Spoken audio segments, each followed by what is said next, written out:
Good morning. How's everything up in the sky?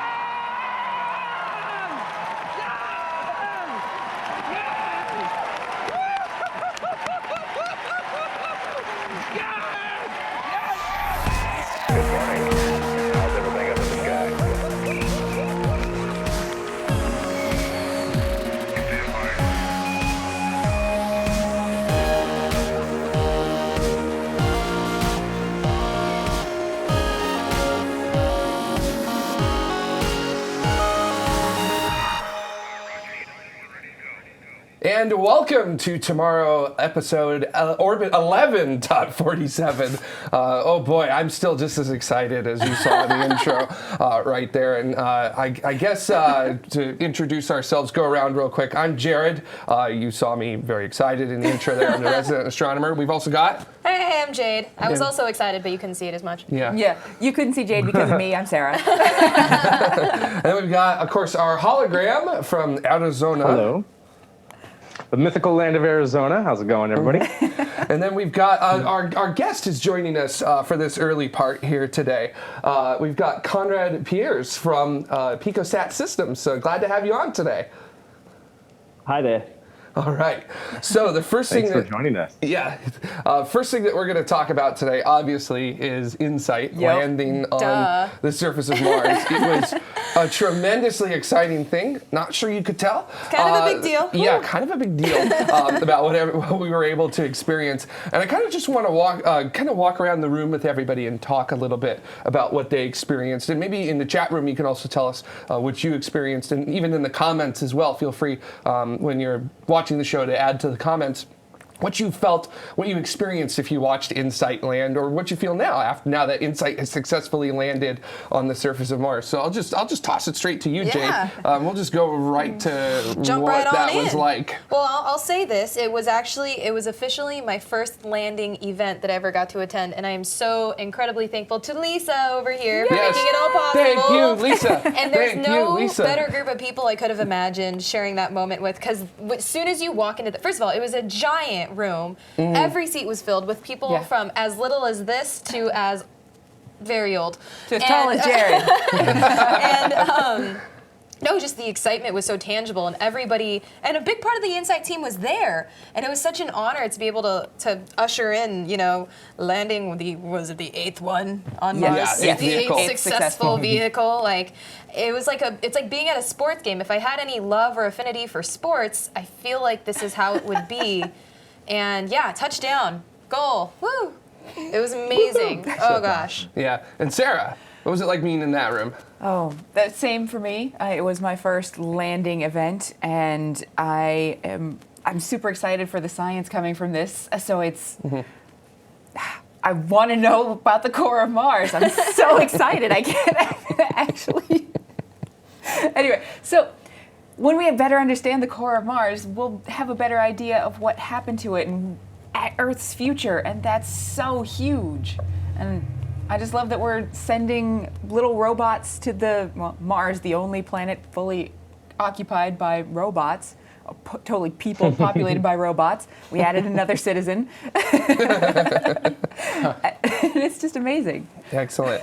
I'm going to go to you, Conrad, before we go to Mike. What were you guys watching live when it landed? Yeah, I was up pretty early. I think I set my alarm for 3 in the morning, and then followed it, which I think it happened about an hour later or so my time. So that was pretty exciting to hear them talk it all the way down through EDL. And I think there was a gap at one point where no one was saying anything, so I was a bit worried about what was happening. But it all worked out. And the other exciting thing is, so I'm here in Perth in Western Australia, and we actually have a research scientist here, Dr. Katerina Milkovic, who is part of the mission, and she'll be investigating Marsquakes with InSight. So that's quite exciting. Yeah, and InSight, very much a collaborative mission between the French Space Agency and NASA and several other space agencies from other small countries as well, and including the European Space Agency. So a genuinely like ultra collaborative mission with that there. And Space Mike, what about you? What was it like for you? Oh man, so just watching it live, like I'm sure a lot of folks watching now were watching, I was so impressed by not only the amount of women that were in the Mission Control Center and the diversity that was there, but I was most impressed by the Marco CubeSats. I mean, it was just a technology demonstrator. They didn't know if they were going to work to be able to send real-time relay signals back to Earth, and they worked perfectly. And so I'm excited for the future because this is a game changer when it comes to using CubeSats and small satellites for interplanetary exploration. So, oh man, I am just the entire thing was really, really exciting to watch. And I'm really hopeful for the data that we'll get back, hopefully in a couple of months, once they deploy the different sensors and get things going for that. But boy, are the possibilities starting to become even greater now with those Marco CubeSats working the way that they were supposed to. Yeah, and being in the room with everybody there was really exciting. I had it was a tremendous event.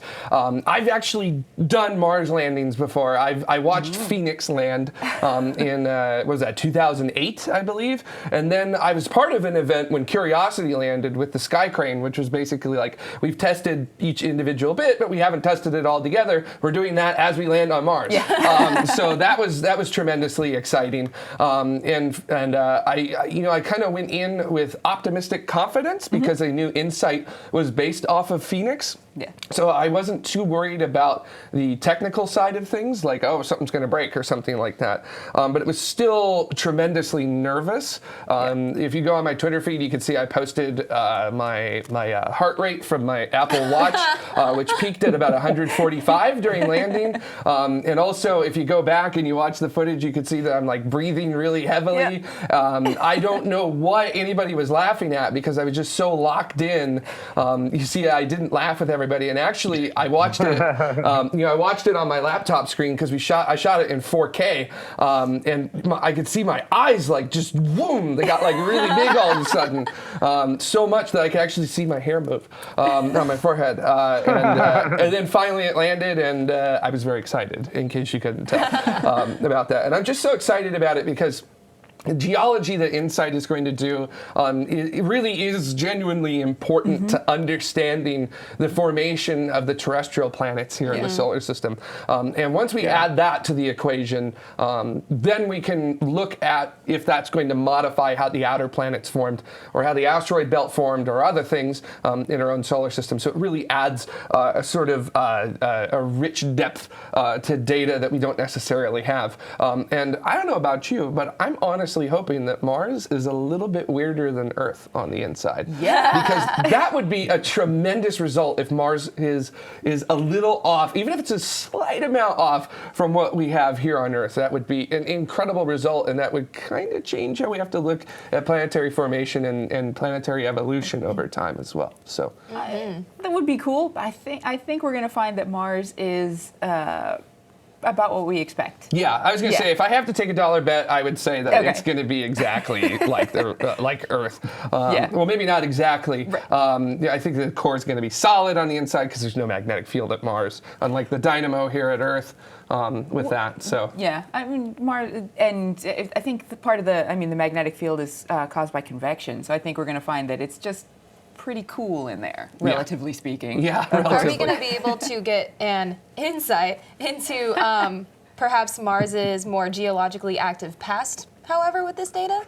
Potentially. Yeah. Because that would be cool. Yeah, it may yield that. We may see areas where the mantle is not nice and at a certain depth, I guess is how I would say it. We may see parts of the mantle that are asymmetrical, like there's been a plume of lava that's gone up and sort of hardened, like what we would call intrusive igneous rock in that area. So rude igneous rock. Very rude igneous rock. As opposed to extrusive igneous rock, which is just kind of like out there and leading the party. So the impact that we think created the difference between the northern and southern hemispheres. Yes. What if there's evidence of that my within gosh. the internal structure? Because that should have that would have stripped everything off down to the mantle. So we may end up finding that the mantle goes all the way up to the surface at the northern hemisphere of Mars. Mars is mantle. That would be ridiculous. Oh my gosh. So, holy moly. I want to go to some of the comments in the chat room just because you guys have got some really great things. Kay McCoy says, the Mars Insight landing, my mom immediately noticed, wow, look at all those women in the control room. I noticed that too. Yeah. It was a real great, diverse group that they had in there. Yep. We also have Frida that said, yes, watch live, lots of good memories. Good to see the NASA administrator, Jim Bridenstine, there. Yeah. And interviewing. Now waiting for the lens cap to pop off for a dust-free image, which it did. Yep. They're taking images from the deck, the camera attached to the arm, which is going to stay there for a bit of time. So probably no new images besides the deck images until 2019. But hey, it works good. Really good name for this next person, Landing Ellipse. I was in a Japanese restaurant in, I'm assuming that's Lille, France, when Insight landed. Some weird looks from those around me as I cheered it on. And then we have two really good questions from our chat room. Melon Yusk is asking, how long will Marco, the CubeSats that were used to relay the information from Insight back to Earth, which, by the way, they worked perfectly. So excellent job to the team at JPL, the Jet Propulsion Laboratory, that worked on Marco. How long will Marco remain in comms with Earth? Anybody here happen to know how long they will? So No, I'm not sure because I think that they just did a quick flyby of Mars and they're going to keep on going. And I have no idea if they're still in contact with them or not, or how far they could possibly go before we would lose signal with those things. But I don't know, but just the antennas that they did have. I mean, the fact that they worked from Mars and we were able to get that data as quickly as we did is really impressive. Yeah, and it was very exciting to see those images from the cameras that were on Marco. They had these little itty bitty cameras, and they would take images, a very wide field of view, so you could see the X-band antenna and a little bit of the solar panel there. And they got photos both on approach, the closest that they were to Mars, and outbound from Mars. And if I remember hearing correctly, a little bit after the landing, they said that they're going to talk with Marco a little bit to see how much fuel or propellant is still on board of those two CubeSats to see just how well they did on their way there. So they're still going to do some engineering tests for at least a couple days after. Who knows? We may end up staying in contact with them. And as they go further out, that may be a possibility to potentially do something with them. You know, you can, if they stay alive long enough, there's a lot of radio science that you can do with an X-band antenna out in space. So just JPL, if you need an idea, I got you covered with that there. And then we've also got Miko 1, which is, would CubeSats be able to perform gravity assist maneuvers? So who wants to take on that one? So. Yeah, the answer is yes. You don't necessarily need propulsion on a CubeSat in order to do a gravity assist. You just need a planet with a strong enough gravity field in order to do that gravity assist. So just as long as your trajectory is just right, you can do a gravity assist around just about any body. Yeah, and I saw a really cool discussion that was happening on Twitter a couple days ago between several engineers that I follow on Twitter, and they were talking about using the atmosphere of a planet to capture CubeSats into orbit around them, and using these aerobraking. Aerobraking a CubeSat, and then very interestingly saying that if you were to put the corner of the CubeSat and you could change the angle of it, you could generate lift, so you could actually change things like inclination or other stuff on arrival as you're flying through the atmosphere, which is just like ridiculous to think about that you could do that with this little itty bitty thing. We will talk a little bit later about ridiculous itty bitty things with Conrad with Pico Sats systems, which is, I'm very excited to talk about that because Marco's basically proven now that yes, interplanetary CubeSats are a thing. And Conrad, how do you kind of feel about that?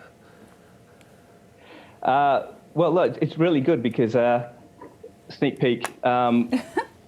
We can send these out to asteroids as well, so we're quite excited that those CubeSats made it all the way out to Mars. Yeah, very, very cool stuff. All right, so I think leave your comment about what you thought with the InSight landing, because we could talk for hours on end about what it was like. I mean, I'm just getting like a little bit of adrenaline again, just kind of thinking about it, because it's just such an exciting thing, and it's just so cool to see that, yes, the engineering works, and yes, what we expected to happen actually did happen. Science. Yes. So. We are going to move on, though, because not only did we have a very exciting Mars landing this week for NASA, we also had another very exciting announcement from NASA and Administrator Jim Bridenstine, which is something that I know all of us who are here at TMRO have basically been pining at ever since the COTS program, the Commercial Orbital Transportation Services program, was announced, which is that we've wanted COTS to not just work in Earth orbit. Sarah? Tell us a little bit about this new program that NASA is initiating. We're going to the moon! Woo! We landed on the moon! 50 years ago next year, tomorrow, 20 days from now. Yeah, some odd amount of days from now, so we'll celebrate Apollo 8. So. Yes. Okay, so with we had the COTS program, now we've got the CLPS program. CLPS! CLPS, Commercial Lunar Payload Services. We love our acronyms, really. I don't know about that, but okay. I was being facetious. Okay, so on the 29th, NASA announced 9 companies that have won a contract to develop lunar landers to work with NASA. Okay, so these contracts are kind of, you design it, all 9 of you, and we'll pick one. Yeah, that's the way it kind of goes. Right? So, yeah. I know. Ooh, it's okay. I want all 9. Right, can we? Can we, NASA, please? Yeah, please, can we? Yeah, Ben's off camera saying 2 at least. At least 2. So that would be nice. I mean, that's what they did with COTS. Well, I mean, once they're designed, all they would have to do was say, hey, SpaceX, you want to launch it for me? And they could land their own lunar landing device. Yeah. So it's possible. And I think that would happen with the Israeli lunar lander that's going to be launched. Yes. Coming up in January. Yeah. So they missed out on the X Prize, but they just got funding anyway and like, continued with their mission. We're like, we designed it, let's build it anyway. Yeah. So maybe these companies, whichever 8 don't make the cut, we'll do that too, and we'll have 9. We'll just be chucking all sorts of landers up to the moon. Leaving a bunch of junk wherever we go. Just a bunch of messy humans. So just leaving a bunch of garbage all over the surface. Right? So. Now, a lot of these companies have already worked with NASA.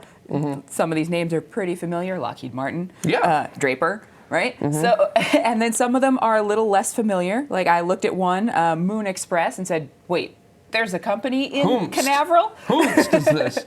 So, yeah, absolutely. So, what? Moon Express originally was on the Google Lunar X Prize as well. All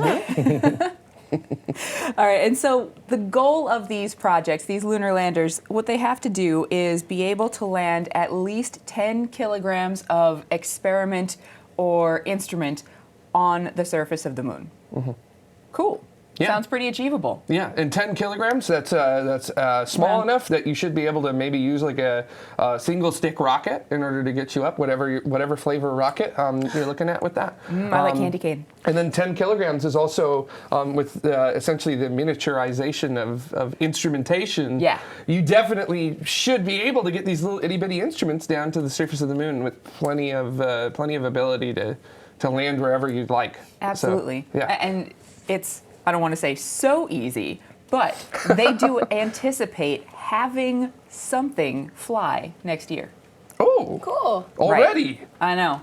Nice. I'm so excited. Quite a few of these We're going are to the pretty moon! far along in development. Yeah. Wowza. Yeah. I just want to say some of the other companies involved in it, we've actually had on the show. Yeah. Firefly Aerospace, we had them on Orbit 7.26. So they're an actual company that we talked about a very long time ago. That would be back in 2014 when we had them on the show. So, hey, look at that. 4 years later, they're getting ready to go to the moon. Amazing. Also, Maston Space Systems. Maston! We love you, Maston! Maston, Dreamy Dave. Maston confirmed. Dave Maston is not only been on this show a lot, but he's a really great friend to a lot of us, and been doing a tremendous amount of work on basically autonomous landings. All of the things. Yeah, if you can think about it, Maston has thought about it 4 to 5 years before you did. I guess that's how I would put it. So He's basically Iron Man. yeah, basically one of the OG new space companies and one of the longest surviving new space companies as well. And it's so awesome to see them in the competition for this. He was landing and reusing rockets before it was cool. Yes. Wow. Yeah, I would say like 2007, 2008 is when they started doing that. Well, right around there, he won the X Prize, the Northrop Grumman Lunar Lunar Lander Lander X Prize Challenge. Northrop Cup. Grumman, a division, A space division of Northrop. I don't know what it is anymore. We But get yeah, it. however it goes. He won. So, yeah, and just a couple questions from our chat room here about this from Citizen 52406, kind of commenting a little bit about the only picking one lander. They say, yeah, isn't NASA all about redundancy? It makes more sense to have at least 2 lander options, and I don't think anybody up here is going to disagree about having more landers for the moon. More. Right. Yeah, more. Yeah, what's wrong with more? Why stop at one? Yeah, there's Right. nothing wrong with more. I mean, with both See, I landers. guess I misunderstood this whole announcement, because the way that I interpret it was that they were going to use all 9 of these different providers, and it was all just kind of based on what the experiments were, what the science experiments were, and also where they want to land. Like they might use some landers for like equatorial and others for like landing near the poles or something like that. But it's only going to be 1, maybe 2 of these landers are actually going to be chosen, in the same way that the COTS program had a couple of competitors and then whittled it down.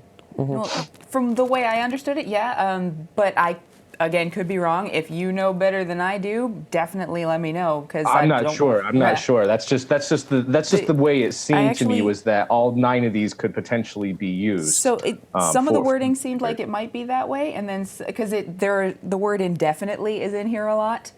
In the announcement, Good old PR. indefinite delivery, indefinite quantity contracts, but. That's an interesting and then there's contract another- name. Yeah, wait a second. That's some interesting legalese I've never heard before. Right? Okay. So- So I was reading both coverage and the NASA announcement, and I think other people were getting it wrong, and I think I pulled information from the wrong place, because then in the NASA Solar System Exploration page, lunar payloads could fly on these contracted missions as early as 2019. Well, there you go. Okay. Potentially. Thanks, Mike. Yeah. So good catch. Yeah, I on think that. it is. So- Yeah, I think so. And I'm not trying to say that you're wrong or anything like that, but just like with all these different companies and everything like that, some of them are pretty far along, and there's a few that I've never heard of before, like Intuitive Machines and Orbit Beyond. Never heard of those companies before, but if NASA has the confidence in them, that's okay with me. For some of these other companies, though, that we've been talking about, I mean, I know that they've been working on these projects for a long time. Oh, okay, this is an example of the Orbit Beyond lander. Very interesting. Yeah, Very finding more interesting. information on that company was really difficult. But luckily, I NASA bet. provided these images. Yeah, Cool. interesting. Hardware, holy moly. at that. Hardware made in secret. Also, Stormer is asked, does this contract not include the launch provider? Which I believe it does not include launch providers, right? As far as I know, no. So, yeah, go out and get your own launcher. For that, whoever you want to choose. And then Sir Game-A-Lot just letting us know the payload that they would fly. 10 kilograms worth of gummy bears. The experiment is to see if we can bait moon aliens to take some. And I say, if you want to have a lot of fun with the moon aliens, make them cinnamon sugar-free gummy bears and have fun with that. Oh. Anyways. That's just cruel, man. It's a little bit dangerous. And talking about some dangerous things, Hey. Jade, Wow. Yes. tell us about something that's a little dangerous Well, on the International Space Station. So a recurring theme on this show. There's a couple. One, don't die. Yes. Yeah. It's one of our rules. One of our And rules. Working on number it. 2 is all of the risks that astronauts and cosmonauts take when they go up to the ISS and chill out there for a few, months or however long they are up there.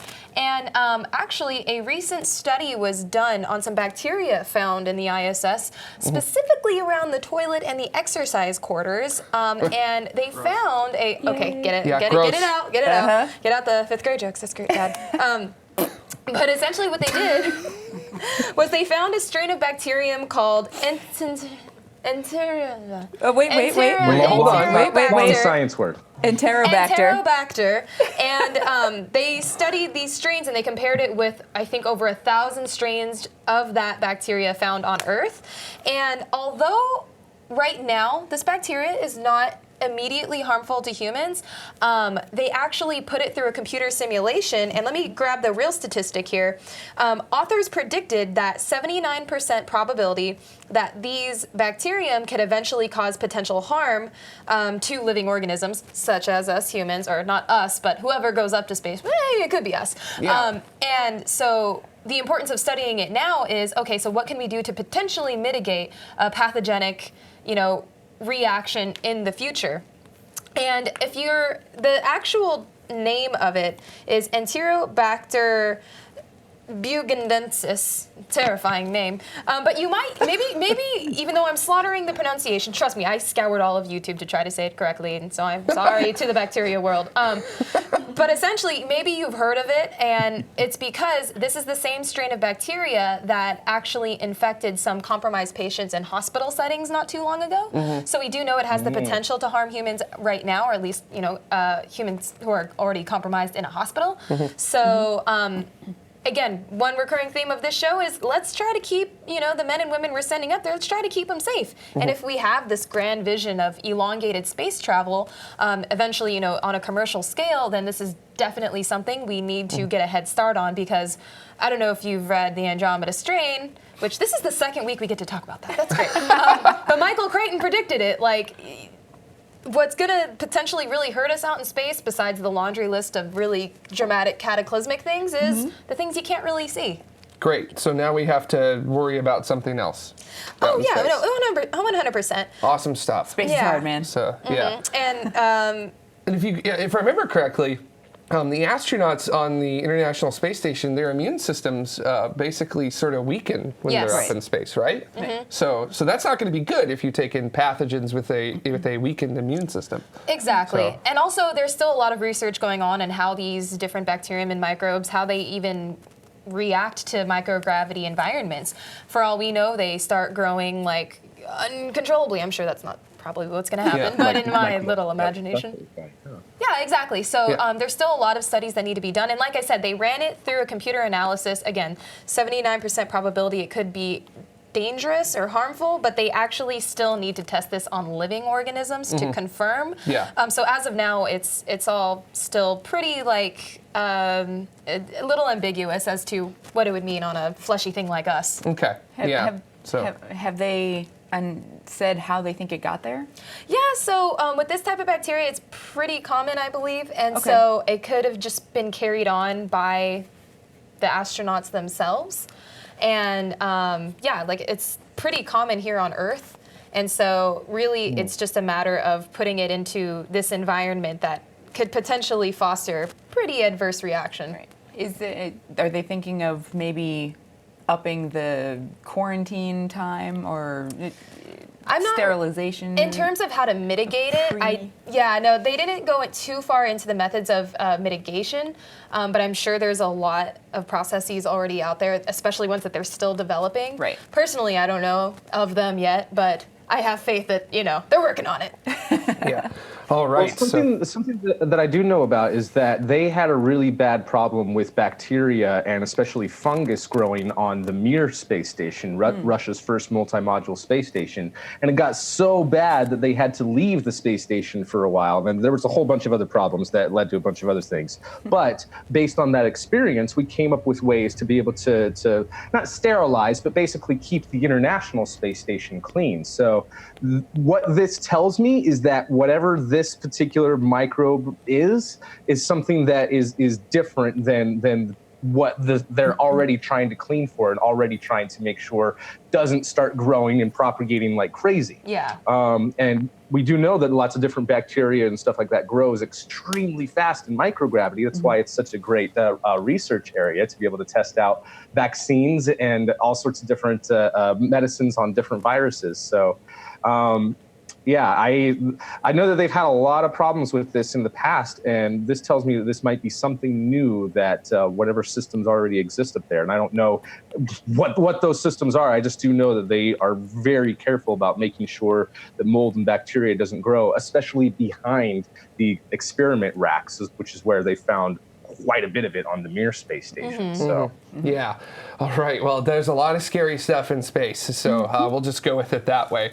Now, we are going to take a break, and when we come back from the break, we are going to go to the launch minute, and then we'll get into our interview with Conrad Pires. But before we go, you ready now, Tana? Sorry about that. We're going to go and thank our Escape Velocity citizens. These folks give us $10 or more per episode, and we are so thankful that you are on board with us on our Patreon to help fund this show, because without you helping us fund this show, we can't get these amazing stories out. We can't talk about InSight and how it affected us all personally. We can't talk about the upcoming lunar eclipse program that's going to be going on. We can't talk about killer bacteria from outer space and other things like that. So it's your help that allows us to get these stories out and do it in a way that I would say nobody else is really doing it. A little more comfortable than most stiff places are with that. So we're going to take a break real quick and stay tuned, because there will be more tomorrow right after this. Look into her face, determination in her eyes. She won't give up or quit or fall for little fashion lies. Filled with awesome expectation, this girl's a fascination, and nothing in her way will keep her from her destination. 'Cause she's fire walking, she's fire walking. When it's hot, she keeps on moving, through the heat keeps on improving. Yeah, she's fire walking, she's fire walking to be free. And we're back, AOS or something like that. So we're going to jump right into the launch minute. Space Mike, it is your time. Batter up. all right, we had a couple of launches this week. The first one was from India, launching their PSLV rocket in the core alone version. And you might have seen tiny little rockets on the side. Those aren't actually rocket boosters. Those are actually attitude control thrusters. But in any case, this launched from Satish Dhawan Space Center in Sriharikota, India, on Thursday, November 29th at 4:27 Coordinated Universal Time. Its payload, as you saw there being deployed, was the HISIS, or the Hyperspectral Imaging Satellite, which is an Earth observation satellite for India. And it's doing stuff like monitoring the agriculture, forestry, coastal zones, and inland waterways. And the data is going to be not only for ISRO, but also for India's defense services. So that might help with disaster mitigation and that type of thing.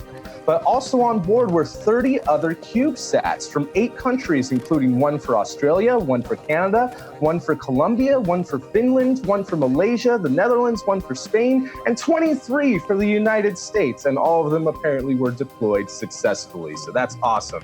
But next up, we had a launch from Russia with a rare rocket launch of their Rockot vehicle with a Breeze KM upper stage. And this launched from the Plisex Cosmodrome in northwest Russia, which means that this was a military launch, so all we get was just a couple of seconds of the actual liftoff itself. This happened on Friday, yesterday, November 30th at 2:27 Coordinated Universal Time, and its payloads were 3 Strela 3M military communications satellites, also known as Rodnik communications satellites. And aside from being able to boost their communications network, what I'm, I guess, excited about, but a little sad about, is that this is the second to last launch ever of a Rockot vehicle, with only one more launch planned next year unless some orders come in or the Russians find another payload for this particular rocket. It's definitely been a great service, and for those of you who may remember, they launched the test articles for Bigelow Aerospace back in the day. Great to see this launch, though. This was great. All right. And with that, there was actually also another launch that occurred this week, but it wasn't an orbital launch, but we figured that it was worth talking about anyway. And this was a suborbital test launch from South Korea. This was of their KSLV Mark II, the South Korean launched vehicle number 2, also known as Nuri. It's a 3-stage rocket, or at least eventually it will be. This one was actually just a 1-stage version of what they eventually want to build with the KSLV Mark II. And it's eventually going to have a goal of getting 1,500 kilograms into a low Earth orbit between 600 and 800 kilometers up for around $30 million per launch. And this is a big deal because the first KSLV Mark I, it actually wasn't South Korean at all, except for a solid rocket-built upper stage. It was actually a test of Russia's Angara-1 rockets. And so this vehicle is actually completely built indigenously by the South Koreans, and it's running off of fuel by kerosene and liquid oxygen. And this one, you may notice there, only has one engine on the first stage. And this was just to verify that this engine would work and that the frame for it would actually work. And once they actually build the 3-stage version of this rocket, the first stage is going to be powered by 4 of those engines. And this particular launch took off on November 28th at 7 o'clock Coordinated Universal Time, and it reached a maximum altitude of 209 kilometers, well above the accepted boundary of space.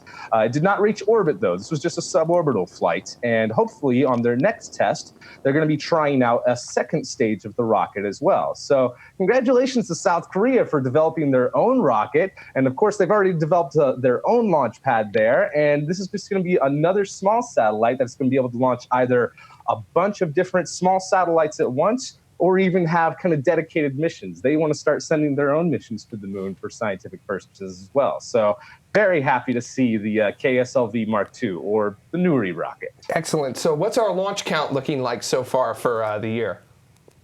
Well, with those 2 orbital launches, right now we have China at 34 launches, the United States at 30, Russia now at 16 launches, with the European Union at 7, India now at 6, and Japan at 6, for a grand total of 99 launches from Earth.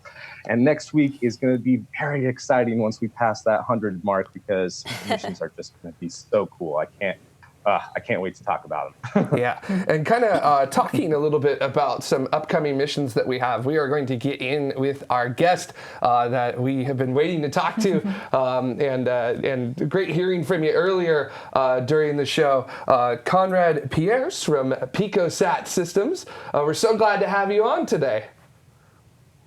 Thanks, Jared. Happy to be here. So, sort of to just go ahead and get right off to the gate, what is Pico Sats Systems? Okay, so Pico Sats Systems, we're a small satellite solutions company based in Perth in Western Australia.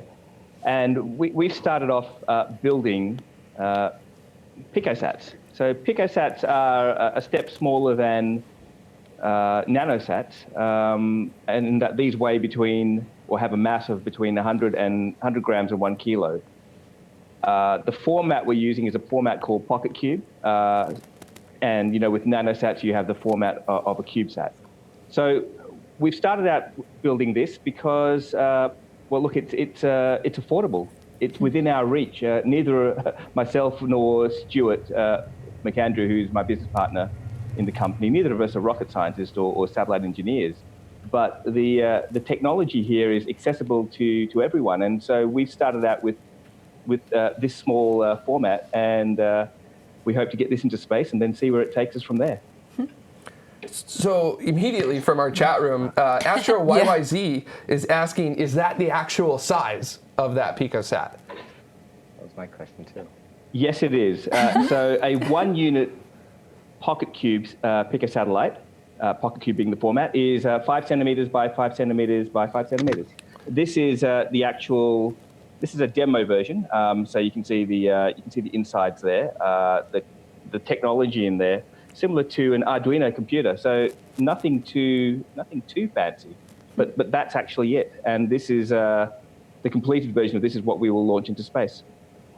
And really quick, I have to ask, were you at all inspired by the design of the Allspark from Transformers?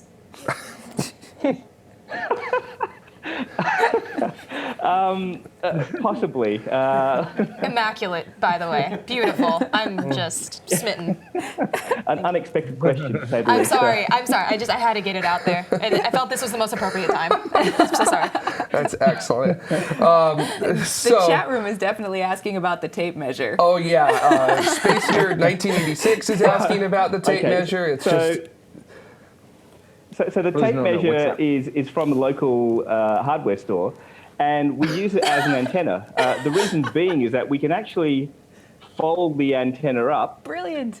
And then pop it into the deployer. So when it pops out of the deployer in space, it automatically unfurls. Highly unlikely to fail unfurling. So that's what the tape measure's there for. Ben in the studio just pointed with a look on his face like this. He was literally like, "Is that flight hardware?" So is that an actual flight-worthy Pico Sat that you have? Okay, look, this is our demo model, and this is what I walk around with. It's so small, I carry it in my bag all the time and take it into meetings and to schools and show everyone.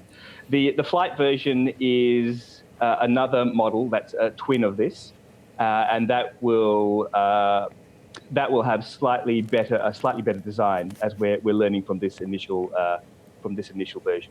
Mm-hmm. But this is the size. Wow, very, very cool. And they will fly with tape measures. Yes. Yes. I love it so much. So I guess just to kind of talk a little bit about Pico Sats, why are they different from CubeSats? Is there an advantage to having a Pico Sat compared to a CubeSat? Yeah. So the advantage is that they're smaller, so that the mass is less, which means it costs less to launch into space. And in addition, being smaller means you're spending less on the components as well. So, and the third one is that you're able to build it quicker because there's less components to put together. So those three things put this within the reach of a lot of people that weren't able to put things into space before. So that's what I'd say the advantage of the Pico Sat is today. Interesting. So from our chat room, Johnny Spacer is asking, what can these be used for? Because they're very, very small, and I would imagine that you got to get the instruments really, really tiny to get them in there. So what can these little Pico Sats be used for? Okay, so this one here is an Earth observation satellite. There's a 2 megapixel camera right there. So this one will just take photos of Australia and send them back down to us on the amateur radio band using these tape measure antennas. The satellites, you're able to do Earth observation and telecommunications are probably the two main things with these tiny little satellites. And who's our customer for these initially? I would say it's we're speaking to researchers at the moment. So, with researchers and funding being tight, being able to build a space mission for a lower cost is an advantage. The other thing we're looking at is also using this to validate technology. So do you want to test some of your tech in space before actually launching your main mission? You can pop it into one of these. We also are working on a 3-unit version, which is about that big, so 15 centimeters by 5 by 5. So those are probably the two immediate areas that we're looking at for what we'd actually use these satellites for. Several people have asked in our chat room about how the Pico Sats will power themselves. Okay, so this has solar panels on board, and you can see here we've actually got the solar panels on this side of the demo satellite. On that side, we've just got the spacers for them. So it's powered by solar panels, and inside will be a rechargeable lithium battery. And we have to be very innovative with how we use the power on board. So the software in there, which is being written, is designed to be really efficient to power the camera at one point, to power the radio at another point, and to just be smart enough to work out which systems to use. So it's got power, it's rechargeable with solar panels, but we just need to be careful about how we use that power. And to kind of, you got to orient yourself a little bit in order to get that power. So we've had multiple people in our chat room as well wonder, how does that Pico Sat orient itself? Okay, so the first part of your question about making sure we get power, there will be solar panels on 1, 2, 3, 4, possibly 5 sides. Okay. The 6th side, the antenna is in the way. Orientation, so because this is our, as we say in the startup world, our minimal viable product, it's the cheapest thing we could build to verify our technology.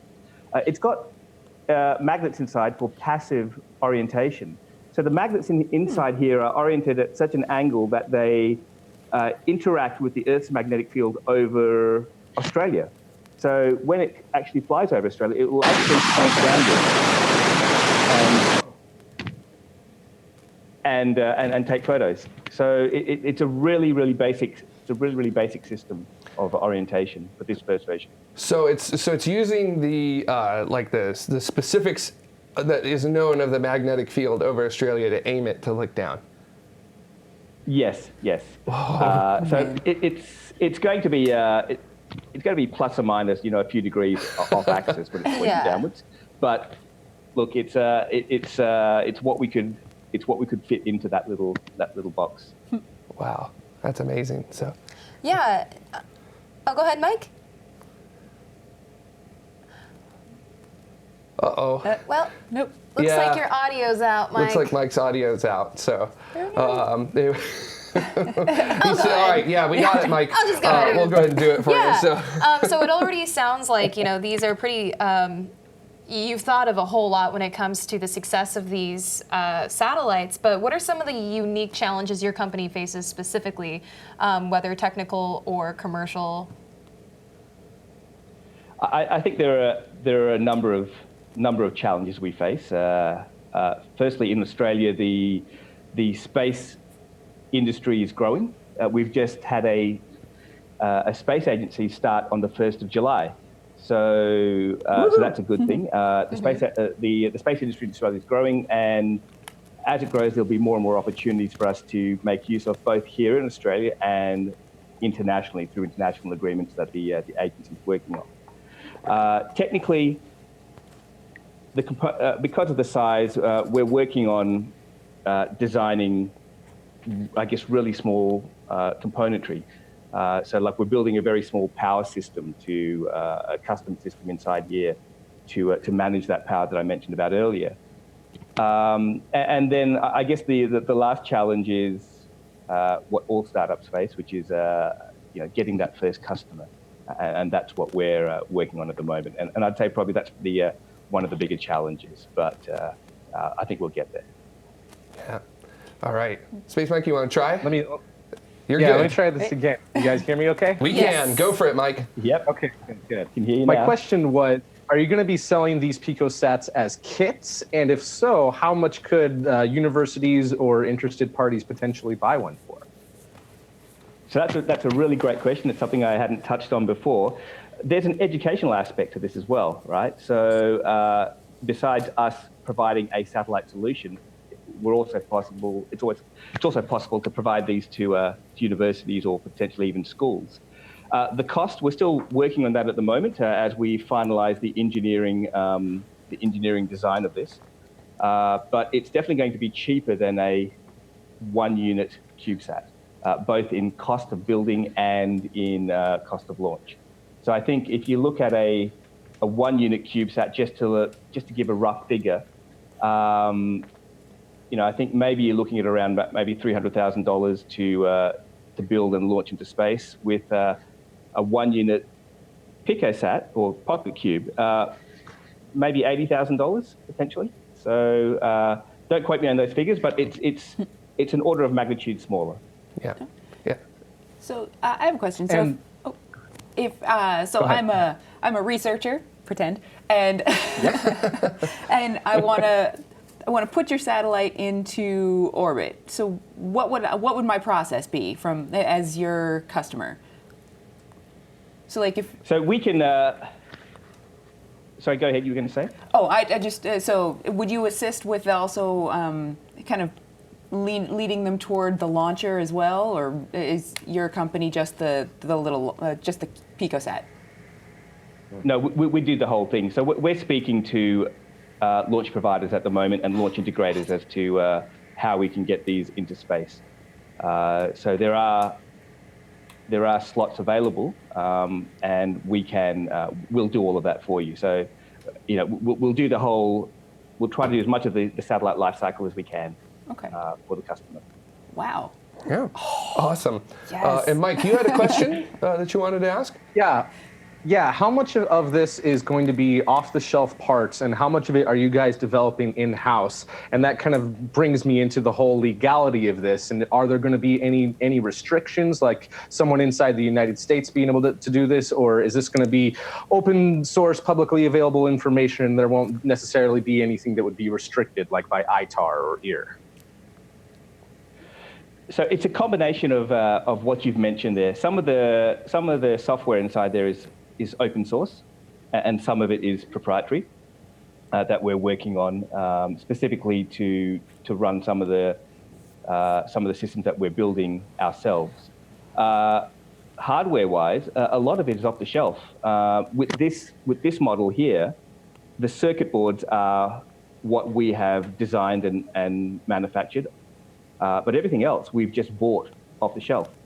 As we build more complex Pico satellites, I think we'd probably build a little bit more proprietary equipment there. So far, with this one, we haven't had to worry about ITAR yet, but I'm still in the process of looking at all of the legal side of things with launching into space.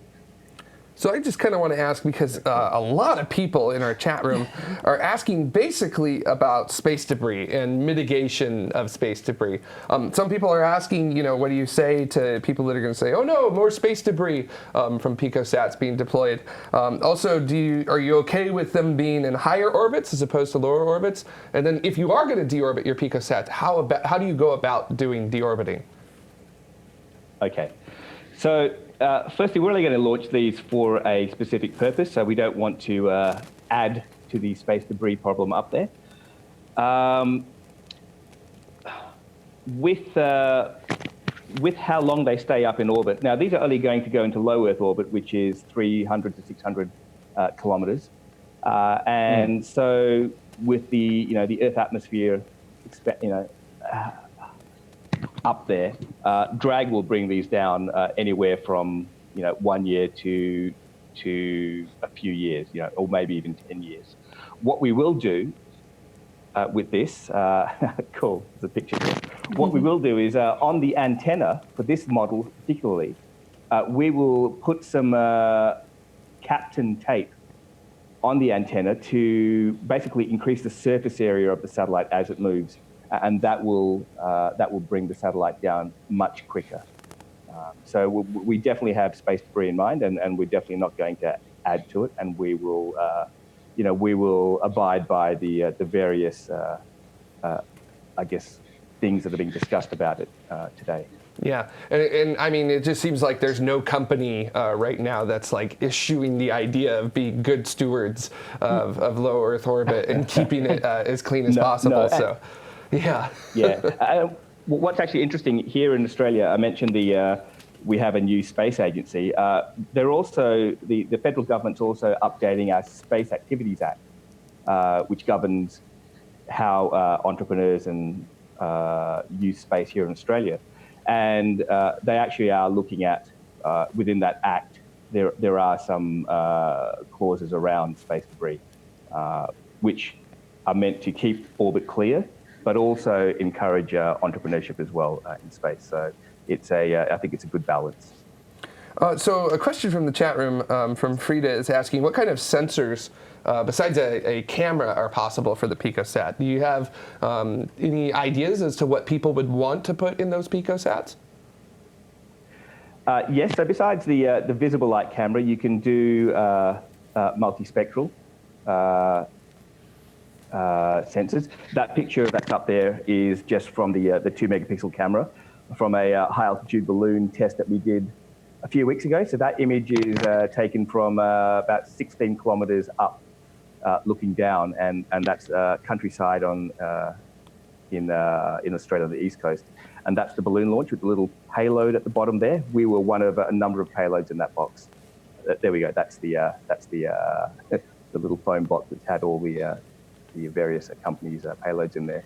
So besides visible light, you're also looking at multispectral, and as a payload or as a sensor. And we actually, at one point, did look at looking for minerals from space using very basic infrared sensors to detect specific frequencies of minerals on the ground. So that's, again, an example of a really basic sensor that could fit into something as small as this that may have some science capability. And you've also got telecommunications. So we can use this to transmit data as well. That picture there, what you're seeing is, so we've been testing our technology, and about a year ago, we partnered with ICRA, which is the International Centre for Radio Astronomy Research. Now, they're the people that are building the square kilometre array radio telescope here in Australia. And we did a zero gravity flight with them, and that's the zero gravity flight plane behind there in Europe. And we actually tested some of our deployment technology. That's the ICRA researcher that kindly tested the technology for us. And so we built basically a handheld deployer to simulate what would be on the rocket, and then we actually had the satellite deploy from that handheld deployer, and we've got some video as well. I'm not sure if you guys have that there today, but it is on our website. Here we go. Oh, nice. Nice. Look at that. It pops right out, and it's flying. Look, it's flapping its little wings. That is so cool to see that. Look at that. It's like Buzz Lightyear. Yeah. Look at it. It's just Perfect. It's excellent. And showing off that the ability of the tape measure to just pop right out of that there. So. Yeah, we had comparisons to that game Angry Birds, but it wasn't. So I just kind of want to ask a question, because there's a lot of standardization for CubeSats and deployment of them. Do these Pico Sats, can you is it like plug and play with the type of deployment systems that you have for CubeSats right now, or do you have to have something specialized that you're developing for that? The format has come together over the last, say, 5-6 years, and it's standardized the pocket cube format of these Pico Sats. So we're working towards that format, and what that means is if we don't use our own deployer, we'll also be able to use someone else's Pico Sat deployer or pocket cube deployer. So yes, there are standards around this pocket cube format for the Pico Sat satellites. I just kind of want to ask, what are some of the big challenges your company has had to go through? Because I cannot imagine that starting a satellite company is easy. And I kind of also want to add to that, you're on the ground, you're at the very beginning of your own country's space agency. That would be like being here in the United States in the mid-50s and getting ready to start with that. I can't even imagine how exciting that's got to be to do that. So like, what are those really big challenges, and what do you specifically want to make an impact on with your company in your new space agency in Australia? Okay, so yeah, look, there are a lot of challenges. We were speaking to a CEO of a bigger space company in the US about a year ago, and he said to us, "Guys, you're in the wrong place to do what you're doing." So, look, he wasn't entirely wrong, but what's happening here is that, things are changing here in Australia. Now, on the east coast of Australia, there's a slightly more vigorous space industry. Here in Western Australia, on the west coast, it's just starting. So, as you mentioned, we're literally at the start, and the community, the space industry here in Western Australia is coming together. And I guess the challenge we had was, say, when we started a year or so ago, is that it may have seemed that we were alone, but really now with this community coming together, the industry coming together with the space agency around, there's more support, potential support there. So that's addressing, I guess, one challenge of trying to go it alone. The other challenge is funding. So we're looking for funding to launch this tech demonstrator into space, but also then to build whatever system that we are going to build for our customers. And funding is a big challenge. So you've got to be really on the ball when it comes to the problem you're solving and the business model associated with the solution that we build for that problem. So that's I'd say is a big challenge. What are we hoping to do? I guess I'm really excited that here in Western Australia, in Perth, as the space industry is growing, we're sort of here at the start. So we have the ability to help grow the Western Australian space industry and in turn the Australian space industry, and become part, I guess a player in the global space industry. So I'm quite excited about actually, playing my part there. So that's probably the most exciting thing. And then, the potential opportunities that will come out of all of this is pretty amazing. So that's probably what excites me quite a bit. So what's next for you and your company? Is it primarily funding, or have you got something else planned for us that we're going to find out about? Yes, we've got a lot of things planned, but they're secret, so stay tuned, right? Of course.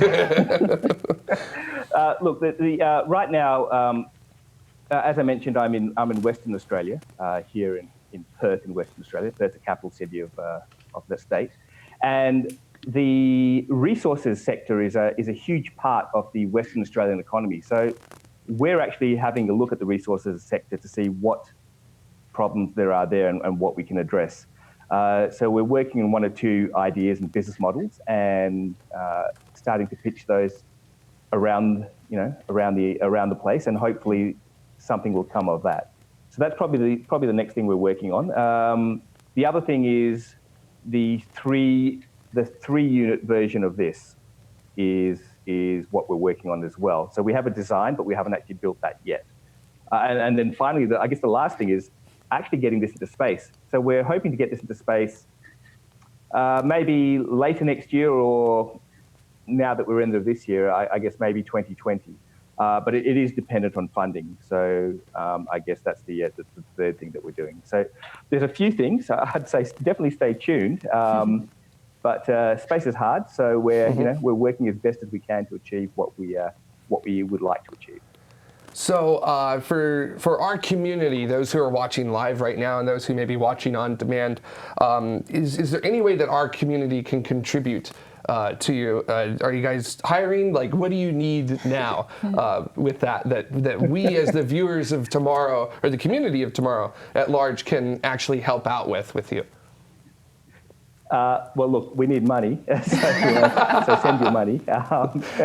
But look, besides funding, I guess what I really do like about the working in the space industry, and I've worked in many other industries and now moved into space. Finally, I get to play in an industry that's always been a passion of mine from when I was a kid. What I really like about the space industry is that it's that community that's there, and everyone is there to help each other.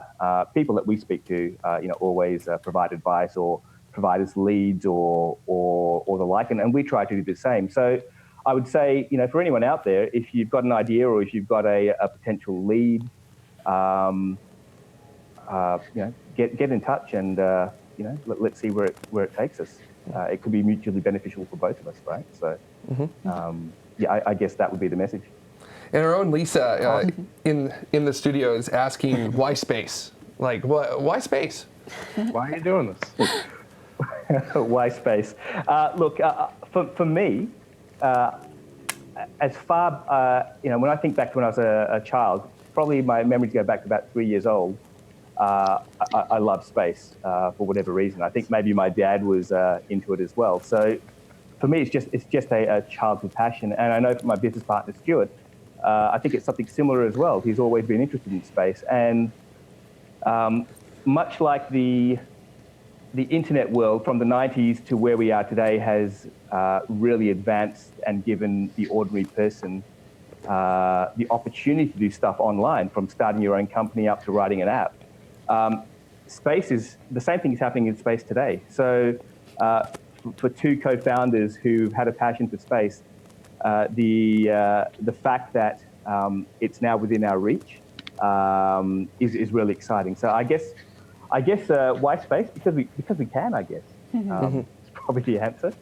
Yeah, that's I like a good reason to do it. Because we can. Yeah, because it is there. So exactly. So Conrad, if people would like to get more information about Pico Sat systems, where can they go to for that? Okay, so our website is picosat.systems. So http://picosat.systems. You can also find us on LinkedIn, and you can also find me on LinkedIn as well. So Conrad Pires. So those three ways you're able to contact us. All right. Well, Conrad Pires from Pico Sat Systems, thank you so much for coming on the show today. It's been a pleasure talking with you about little itty-bitty satellites. Fantastic. Look, thank you very much. I really appreciated the opportunity, and it was worth staying up till 2 a.m. in the morning to all of you. I've really enjoyed it. Yeah. Excellent. So before we go to break, though, we do want to thank our citizens of tomorrow, starting with our escape velocity citizens. You folks get a lot of cool stuff. So thank you so much to those of you who give us $10 or more per episode. But of course, we have our orbital citizens as well. You give us $5 or more per episode. And again, just like we talked about earlier, you're making the show happen. Without you, we can't do this. And also, don't forget, there's different ways that you can actually help us out here at Tomorrow. It's not necessarily going to our Patreon at patreon.com/TMRO. You can subscribe. You can hit the bell wherever it is. It's somewhere up there. I'm gonna poke someone's eye out, Jared. Yeah, sorry. And you can get notifications, share something if you like it. Also, you can go to community.tmro.tv, our own forum for the community of tomorrow, and suggest a way that you might be able to help us out. So it's not necessarily something that's a financial help. If you can code, if you can organize, if you can cook, we'll be happy to have you here at the studio to make some nice snacks. So we are going to take a break, and when we come back, your comments from last week's show. So stay tuned. There's more tomorrow right after this. Look into her face, determination in her eyes. She won't give up or quit or fall for little fashion lies. Filled with awesome expectation. This girl's a fascination. And nothing in her way will keep her from her destination. 'Cause she's fire walking. She's fire walking. When it's hot, she keeps on moving. Through the heat, keeps on improving. Yeah, she's fire walking. She's fire walking to be free. And because Ben is sitting there, AOS. Welcome back to the show. So let's go right into your comments from last week's show, because we talked about, what did we talk about last week? Oh, Talked about what something didn't we about talk about? Mars. It was Yeah. a lot of Mars. We had Yeah. Jezero Crater because Mars 2020's landing site was picked, and Jade was talking about all of the water just flooding. Just Mars goo. gushing Mars out. goo. Goodness. Mars mud. Yeah. Also, Mike, you talked about a 3D bioprinter up to the space station, printing out a liver or a kidney if you need it. And also, I talked about exoplanets and their tools for discovery. So, Capcom for this week. Let's go ahead and head on in, and let's get that first one up and running. Absolutely. So the first comment we're going to go into is from The Moon is Square, and this comment is from YouTube, I believe. Yeah. And it says, but why not land the bloody sky crane and call it InSight 2? It gets to within meters of the surface in a hover, and then they just throw it away. So frustrating. And I only yelled it because it's all in caps. I'm not that aggressive. It is part of a larger rant, and I do love the rant comments, so keep them coming. It is a great rant comment, but it's also something that really brings up the idea of the fact that you're increasing the mass of the sky crane if you're landing it, and you're already kind of right at the limit of what it was. The sky crane that landed Curiosity, it had enough fuel as it landed, but it had to use all of that fuel in order to get it away from Curiosity, because one, you don't want to have your sky crane accidentally land on Curiosity, and two, you actually don't want your sky crane to land anywhere near Curiosity, because if it does, the metals and the propellants on board could contaminate the area around it, and you could actually end up contaminating the instruments on the rover as well. So that's why they flew it away and did it. Also, more mass, which means more money, which means you have to ask for more funding, which is very difficult to do that. Also, operating 2 spacecraft at the same time that are doing entry, more mass, more money. I'm sensing a theme here, so yeah, it's a little difficult in order to do that. So yeah, very tough, frustrating, but that's just the way it is. Physics says no. So Physics says For now. for now, yes, for now. Can't So- yet break now. physics. All right, next comment. All right, so this actually comes straight out of our community, which is community.tmro.tv. This is from Streetwind or Streetwind. And regarding the exoplanet imaging discussion, could the James Webb Space Telescope's data output be used for interferometry with large ground-based telescopes, assuming they cover the same frequency range? Or would they have to be linked at runtime, which, given one is a spacecraft, is pretty much impossible? But just imagine the kind of virtual resolution you could get when combining 2 ultra-high precision instruments across the distance of up to 1.5 million kilometers. Mm-hmm. And yeah, you could. You very well could make a big old interferometer. There's actually some ideas that the SOFIA telescope, which is the infrared telescope that flies in the back of a 747 up to 50,000 feet, which is a large number of kilometers, or several kilometers. I can't think of how to do it in my head, and I also don't have the Google conversion in front of me, Ben. Yeah, you could do it that way. There are going to be some upcoming infrared telescopes. It's not necessarily just James Webb. The European Space Agency is going to be flying their Euclid infrared telescope in 2021. That's primarily going to be looking for dark matter, but nothing says that you can't take the data from that and do a similar observation at the same time as with James Webb. So, there you go. Yeah, big old honking interferometer. Although Big-ol'. you're either going to use SOFIA or you're going to use another infrared telescope in space, because infrared does not get through the Earth's atmosphere very easily. So there you go. Good point. So.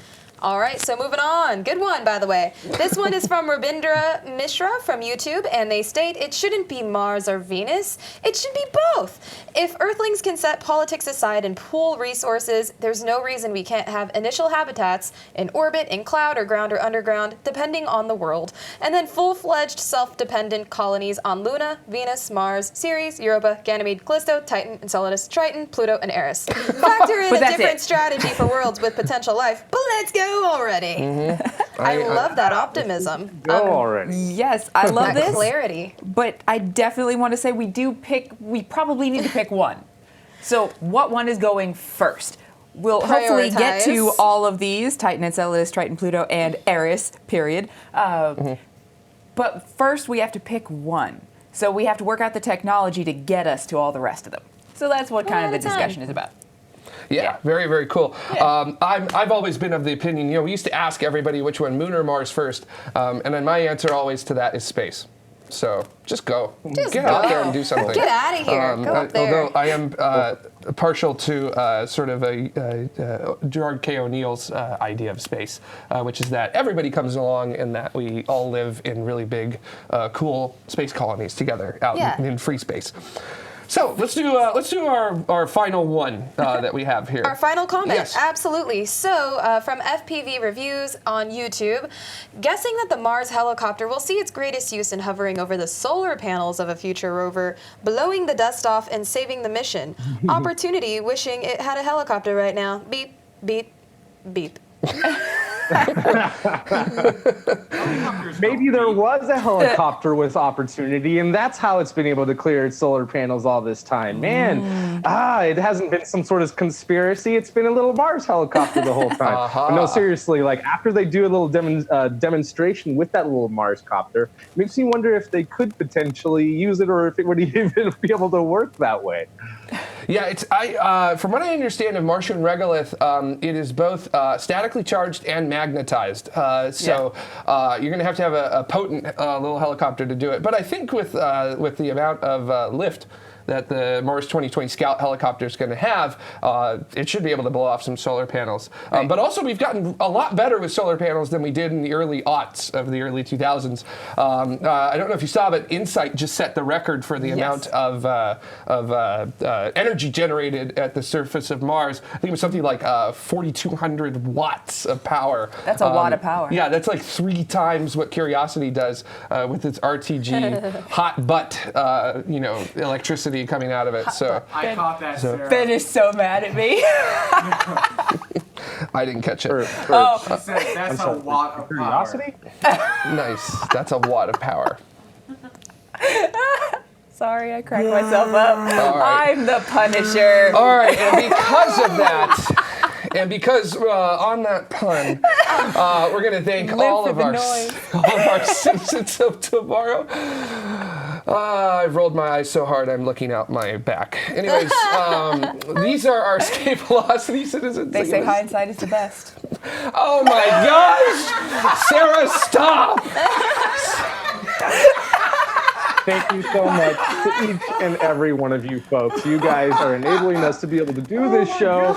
It gets us pretty emotional talking about it, but we would not be able to be here. We would not be able to be laughing and having fun talking about all this space nerdery without you guys. So thank you to the escape velocity. Thank you to the orbital velocity. Thank you to our suborbital citizens. And thank you very much to our ground support citizens. Thank you to the entire community of tomorrow. Without you guys, this community wouldn't be here. We wouldn't even be talking about all this stuff and be able to do this every Saturday. So thank you so much for everything that you guys do. And thank you to just the entire community, liking our videos, sharing these videos with your friends, giving us cool ideas and topics to discuss. If you guys watching aren't already, you need to get into our Discord channel, and there's so many interesting conversations that happen all the time. Yeah. And I love this community. It's one of the few places on the internet where internet comments don't devolve into the usual barbarism that they normally do. I mean, just everyone is so friendly. Everyone is willing to actually debate ideas and not just go right into insults. I mean, you're the best community on the internet. I love you guys, and thank you so much for your support. Yeah, and debating the idea, not the person, is one of the rules of tomorrow. I believe it's rule number 3, if I remember correctly, of the 5 rules that we have. 5 rules. 4 rules. 5 rules. So yeah, 5 rules. We'll work with that. Hey, what do we got? Yeah, don't forget. What do we got for next week? Who's coming on next week? Well, it looks like Professor Dante Loretta, right? He was the chief science advisor for Extonaut Space Games and Education Programs.